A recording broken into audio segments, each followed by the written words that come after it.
হয় হজুৰ নীতিৰে ৰাজ্য চৰকাৰে পাৰিবনে বানাক্ৰান্ত অসমবাসীক বচাব? যদি আপুনি অসমক সঁচাই ভাল পায় তেনে ভিডিঅ'টো শ্বেয়াৰ কৰক।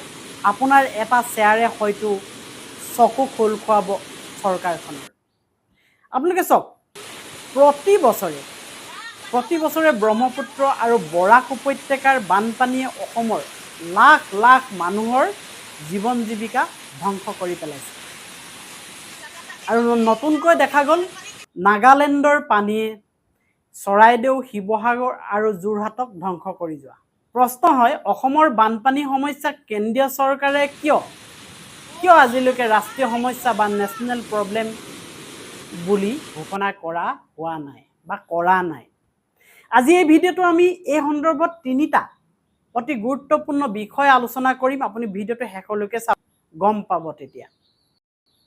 এতিয়া কথা হৈছে, কেন্দ্ৰীয় চৰকাৰে নিজে কোনো এটা সমস্যাক ৰাষ্ট্ৰীয় সমস্যা হিচাপে ঘোষণা নকৰে। কিয় নকৰে? আমাৰ প্ৰয়োজনটো, আমাৰ পেটত যে ভোক লাগিছে আমি জনাব লাগিব তেওঁলোকক, তেতিয়াহে গম পাব। ইয়াৰ বাবে অসম চৰকাৰে কেইবাটাও গুৰুত্বপূৰ্ণ পদক্ষেপ ল'ব লাগিব, তেতিয়া কেন্দ্ৰীয় চৰকাৰৰ চকু খোল খাব। অসম চৰকাৰে বিগত কেইবাটাও দশকৰ ক্ষয় ক্ষতিৰ এটা বিজ্ঞানসন্মত তথ্য প্ৰস্তুত কৰি সংসদত বা কেন্দ্ৰীয় গৃহ মন্ত্ৰণালয়ত দাখিল কৰিব লাগিব। তাৰপিছত অসম বিধানসভাত সৰ্বসন্মতিক্ৰমে বানপানীক ৰাষ্ট্ৰীয় সমস্যা ঘোষণা কৰাৰ বাবে এক প্ৰস্তাৱ ল'ব লাগিব, ৰিজলিউশ্যন। হয়, গৃহীত কৰি কেন্দ্ৰলৈ প্ৰেৰণ কৰিব লাগিব। প্ৰথম ৰাজ্যসভাত লৈ ল'ব লাগিব। ৰাজ্যৰ মুখ্যমন্ত্ৰী, সংসদসকল আৰু কেবিনেটে নতুন দিল্লীত প্ৰধানমন্ত্ৰী আৰু গৃহমন্ত্ৰীৰ সৈতে ধাৰাবাহিকভাৱে উচ্চস্তৰীয় বৈঠক পাতি এই দাবীক জোৰদাৰ কৰি তুলিব লাগিব। একো যদি মাত মতাই নহয়, তেতিয়া কিন্তু ফলপ্ৰসূ হৈ নুঠিব। তাৰপিছত প্ৰশ্ন হয়, এতিয়া বানপানীক ৰাষ্ট্ৰীয় সমস্যা হিচাপে ঘোষণা কৰিলে অসমৰ কি লাভ হ'ব? কেন্দ্ৰীয় চৰকাৰে কি সহায় কৰিব? এনেকুৱা ধৰণৰ প্ৰশ্ন আমালৈ মনত জাগে। তেওঁলোকলৈ মই কৈছোঁ, আমি ফাইনেন্সিয়েল ফাণ্ডিং পাম, হয়, ধন পাম, পুঁজি আহিব আমালৈ। বৰ্তমান ৰাজ্যিক দুৰ্যোগ প্ৰশমন পুঁজি, যাক SDRF বুলি কোৱা হয়, বেছিভাগ টকা ৰাজ্য চৰকাৰে দিব লগা হয়। কিন্তু ৰাষ্ট্ৰীয় সমস্যা যদি হৈ যায়, ৰাষ্ট্ৰীয় সমস্যা হ'লে দুৰ্যোগ ব্যৱস্থাপনা আৰু সাহায্যৰ বাবে 90% আৰু 100% পুঁজি কেন্দ্ৰীয় চৰকাৰে প্ৰদান কৰিব। ভাবি চাওক, আমাৰ অসমৰ অৰ্থনৈতিক অৱস্থা ভাল হ'ব। জলসম্পদ আৰু বান ব্যৱস্থা, যাক মিনিষ্ট্ৰী অফ জল শক্তি বা চেণ্ট্ৰেল ৱাটাৰ কমিশ্যন বুলি আপুনি ক'ব, তেওঁলোকৰ দায়িত্ব আহিব। নদীৰ খহনীয়া ৰোধ কৰা, জলসম্পদ ব্যৱস্থাপনা আৰু ব্ৰহ্মপুত্ৰ বা অন্যান্য নদীৰ যিবোৰ বুকু উঠি আহিছে সেইবোৰ খান্দি দ কৰা।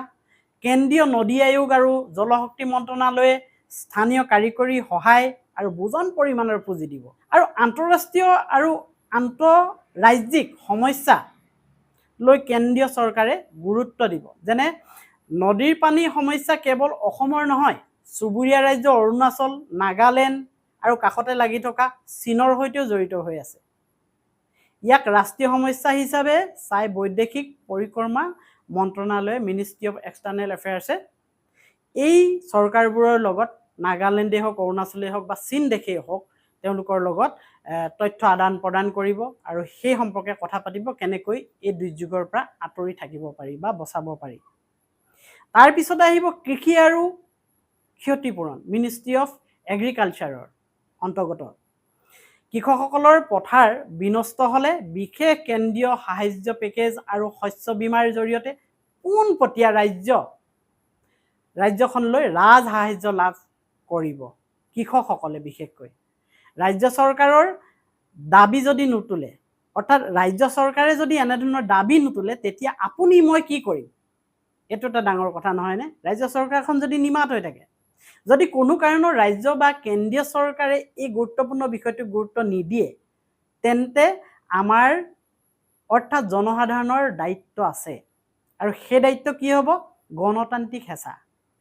অসমৰ যিবোৰ আমাৰ ছাত্ৰ সংগঠন আছে, বুদ্ধিজীৱী আছে, সংবাদ মাধ্যম আছে, আৰু ৰাইজে চৰকাৰৰ ওপৰত শান্তিপূৰ্ণভাৱে গণতান্ত্ৰিক হেঁচা প্ৰয়োগ কৰিব পাৰোঁ আমি। আমাৰ ৰাজ্যৰ পৰা নিৰ্বাচিত হৈ যোৱা লোকসভা আৰু ৰাজ্যসভাৰ যিসকল সংসদ আছে, সেই সংসদসকলক এই বিষয়টো উপস্থাপন কৰিবলৈ ৰাইজে আমি জোৰ দিব লাগিব। বিৰোধী পক্ষৰ সংসদসকলে এইখিনি জোৰ দিব, শাসক পক্ষই অলপ অৱহেলা কৰা দেখা পোৱা যায়। আৰু তাতো যদি নহয়, তেতিয়া আমি কি কৰিম? আইনী পদক্ষেপলৈ যাব পাৰোঁ। হয়, PIL যদি চৰকাৰখনে উদাসীন হয়, নাগৰিক সমাজে উচ্চতম ন্যায়ালয় বা উচ্চ ন্যায়ালয়ত আমি জনস্বাৰ্থ জড়িত আবেদন, যাক PIL বুলি কোৱা হয়, দাখিল কৰি চৰকাৰক স্থায়ী সমাধানৰ নিৰ্দেশ দিবলৈ আমি অনুৰোধ জনাম ন্যায়ালয়ক। আৰু এটা আমি কৰিব পাৰোঁ, সামাজিক মাধ্যমত সজাগতা আনিব পাৰোঁ। এতিয়া যেনেকৈ এই ভিডিঅ'টো ইউটিউবেই হওক, ফেচবুকেই হওক বা সামাজিক মাধ্যমৰ এনেধৰণৰ মিডিয়াবোৰৰ যোগেদি এই বিষয়ে সমগ্ৰ দেশজুৰি এটা সজাগতা সৃষ্টি কৰিব লাগিব, যাতে সমগ্ৰ ভাৰতৰ দৃষ্টি অসমৰ এই বানপানীৰ ওপৰত পৰে। এতিয়া বানপানী কেৱল এটা প্ৰাকৃতিক দুৰ্যোগ নহয়, ই অসমৰ অৰ্থনৈতিক আৰু ভৱিষ্যত ধ্বংস কৰা এটা ডাঙৰ অভিশাপ। ইয়াক স্থায়ীভাৱে যদি ৰোধ কৰিবলৈ ৰাষ্ট্ৰীয় সমস্যাৰ স্বীকৃতি পোৱাটো অত্যন্ত প্ৰয়োজনীয় হৈ পৰিছে। গতিকে আপোনালোকৰ মতামত কি? অসমৰ বানপানীক ৰাষ্ট্ৰীয় সমস্যা ৰূপে ঘোষণা কৰাটো উচিত নে? তলৰ কমেণ্ট বক্সত আপুনি নিশ্চয় জনাব বুলি আশা কৰিছোঁ। আৰু ভিডিঅ'টো যদি ভাল লাগিছে, like, comment, share and subscribe কৰিবলৈও নাপাহৰিব। যদি ফেচবুকত চাই আছে তেনেহ'লে ফ'ল' কৰি দিব। জয় আই অসম।